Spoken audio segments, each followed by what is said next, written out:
Hello, my name is Rebecca Evans, and this is my presentation for EDP4200 Assignment 3. This presentation will discuss my role as a culturally responsive teacher, aligning with the Australian Professional Standards for Teachers, also known as the APSTs, and the requirements to continually develop my teaching practice to maintain a high quality of teaching for all students.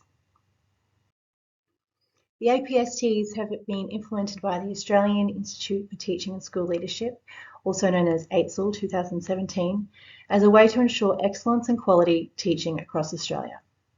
Within the three teaching domains, professional knowledge, professional practice, and professional engagement, they state explicitly what is required for teachers to meet each standard and further develop their practice across 4 different career stages. These are the cornerstones of what quality teachers understand and practice. They have excellent knowledge of their students and the content to ensure learning for all students. Practices that enhance learning and student development, and professional learning requirements as we continue our learning journey in a rapidly changing and diverse world to enhance student learning and development.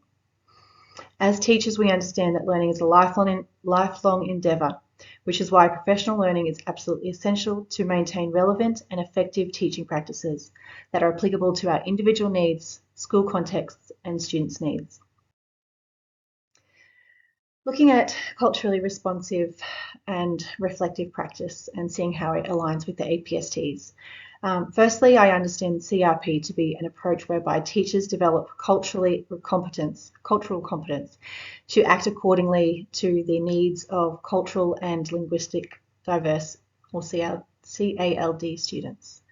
This requires self-awareness of a teacher's cultural position, values, and attitudes, which drives their thoughts and actions, combined with their knowledge and a range of skills that enhances the participation and engagement of all students, as quoted by Gay, 2018. As Hammond, 2013, suggests in her Ready for Rigor framework, these skills that teachers must develop include understanding how CALD students learn, process information, connect learning to existing knowledge, connecting new learning to existing knowledge, and a challenge to extend their thinking through authentic opportunities.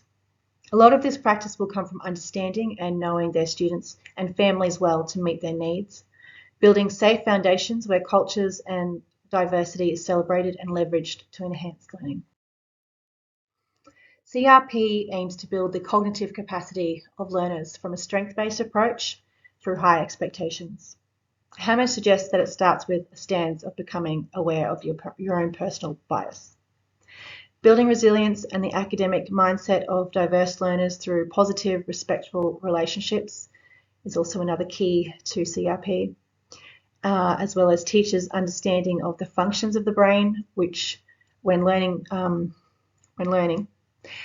which includes creating safe, inclusive environments that encourage participation, engagement, and challenging authentic learning experiences. So when comparing the APSTs with culturally responsive and reflective practices, there are many overlaps, be them a little vague, assumably to allow for teacher interpretation and to allow for different school contexts. In green, I've highlighted the APSTs that I believe align with the idea and the concepts of CRP. The Alice Springs Mbandua Education Goals 2019 stress the commitment of improving education outcomes of all students through a system of excellence and equality. This goal is interconnected with the expectations of teachers through the APSTs. In this sense, there is that striving commitment that links with CRP in setting high expectations for learners, identifying and meeting the needs of students, and developing professional practice to maintain teacher quality. In saying this, these connections are there if you look very deeply with the intention, when you have the intention to look for the connections between the APSTs to CRP. What the APSTs do not require of teachers in regards to the principles of CRP is reflection upon their own awareness and perspectives around culture and implicit bias.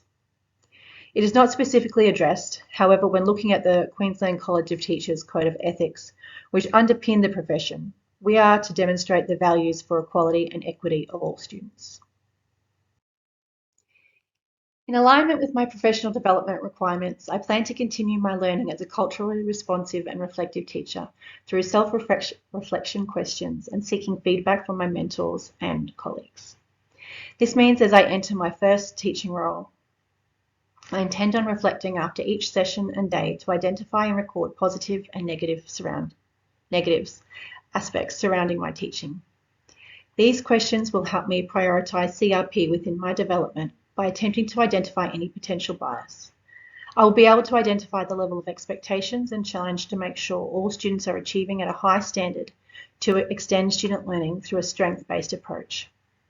I will identify the level of engagement in activities during behaviour during lessons and reflect upon student understanding.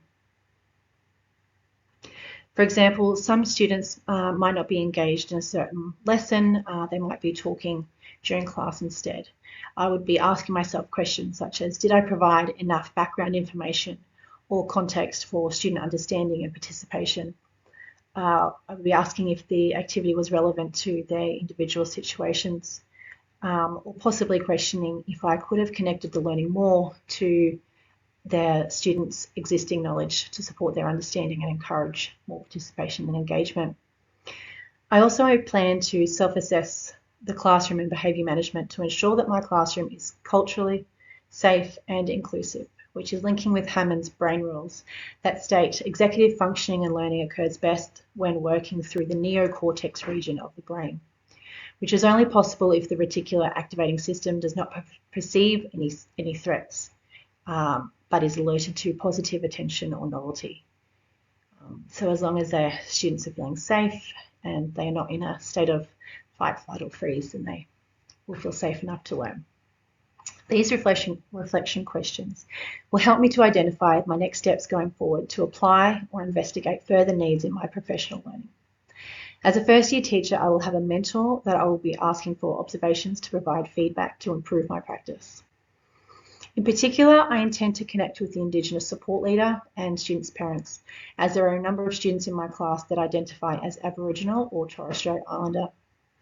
Due to the diversity between the different cultures, I will seek guidance from Indigenous support staff to develop my understanding of the practices and knowledges that I need that are specific to my students. This will allow me to tailor my teaching to draw upon their funds of knowledge and make the learning more relatable and understandable for them. This may mean that specific teaching strategies or content or knowledge that I will have to learn through professional development so that I can address the needs of my students.